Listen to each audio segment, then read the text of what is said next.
Hey everybody, how you doing? So I felt I had to come back to this situation with Junelle Bromfield and how some Jamaicans have been treating her. And yes, I say some because it's been bothering me so much. And I have three big questions that have been really bothering me that I hope you can help me with.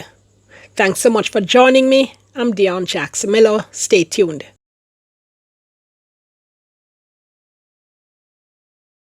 So I did a whole video on Junelle Bromfield and looking at whether or not she had been cyberbullied, looking at what the law says and stuff like that. But I don't know. She's posted more on the issue. People have been talking about it. And as I said, there are three main questions that have just really stuck with me that I want to ask you to help me with.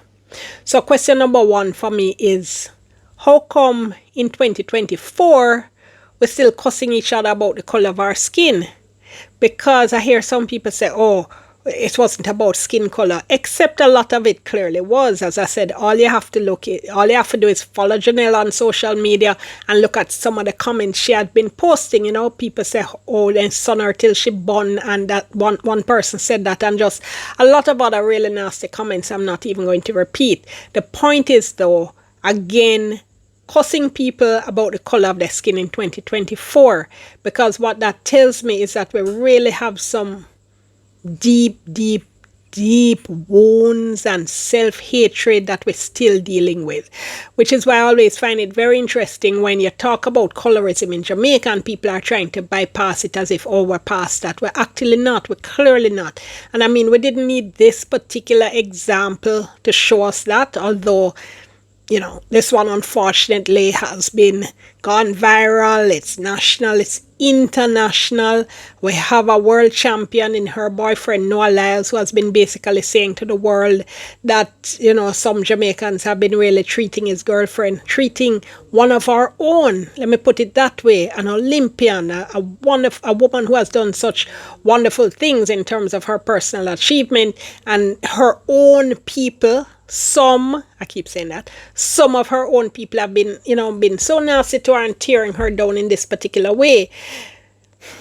Talk to a lot of Jamaicans, and they'll tell you of their own experiences, the kind of things we grew up hearing. Many of us did grow up hearing that. And no, I'm not a very dark-skinned Jamaican, but that doesn't mean that I'm not very aware of the world that we grew up in and the kind of way in which we insulted each other, So it's still so easy for us to pull for those old-time insults, or anything no black, no good, or, whenever you're ready to cuss somebody, oh, you're black and ugly.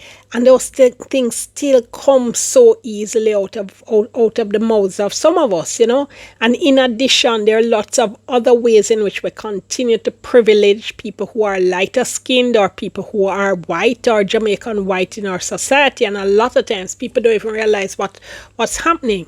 So it's something that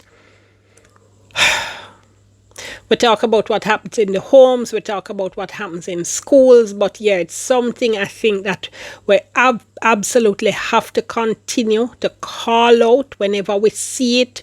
We have to say do better, but we have to also be, I think, very aware of just saying to people who would say something like that, do better, that alone isn't going to do it.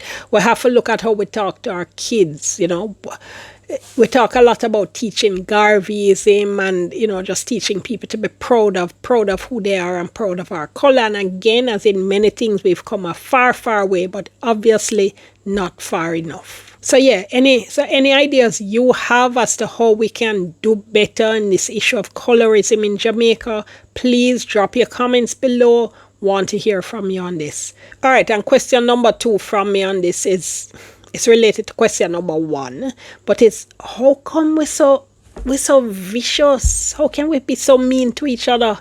Again, when you look at the comments, even if you take the colorism aspect out of it, why the need to just feel that we just have to go after people and try to destroy them and be offensive and insulting, You hear people talk a lot about keyboard cowards, people who just say all kinds of things because they feel safe in the anonymity of the internet and, safe in the anonymity of these little random little screen names that they use and so on. But just why would you want to talk to somebody like this?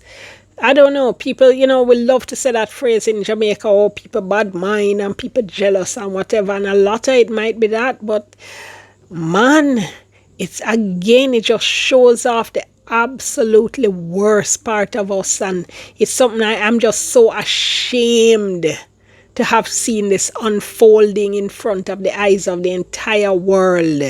I see a couple comments like, why would somebody want to be in a society like that? I mean, I would add that you find these people in any society, especially the internet just seems to have just given life to them and spawned these whole communities of absolutely hateful, negative people. But again, any ideas on how we can get around that? I mean, I know a big part of it obviously is curating your own circle, You have to block some of these people. You just have to keep them out of your circle.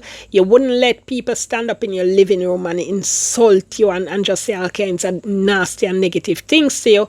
And I think you just have to keep a lot of these people out of your social media space. Trust me. And question number 3 for me would be, why does it seem to be so hard to reason with each other? Because if somebody says something and, people reach out to them and say, hey, or respond to them and say, hey, why would you say that? That's such a mean thing to say. Then what you get back is a bag of cussing and so on. And again, I don't know, is it the internet and social media that have really spawned this particular type of behavior and this particular type of reaction?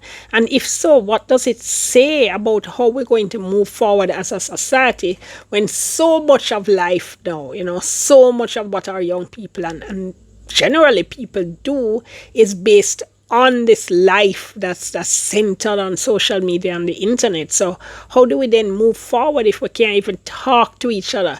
There are so many important national conversations we have to have. And if you try and talk to people and what you get back is a bag of cussing and stay out of this and what's it and nastiness, how we're going to move forward? I don't know. I get worried sometimes when I see what's happening. I get worried sometimes when I see how we talk to each other.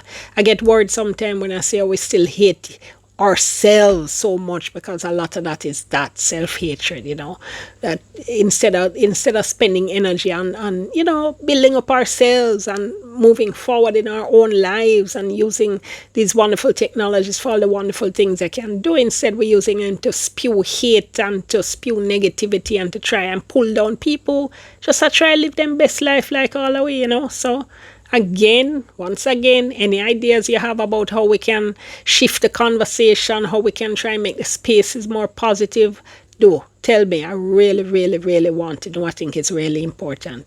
Gonna have to leave it there. Thank you so much for being with me. I'm Dion. I'll see you next time.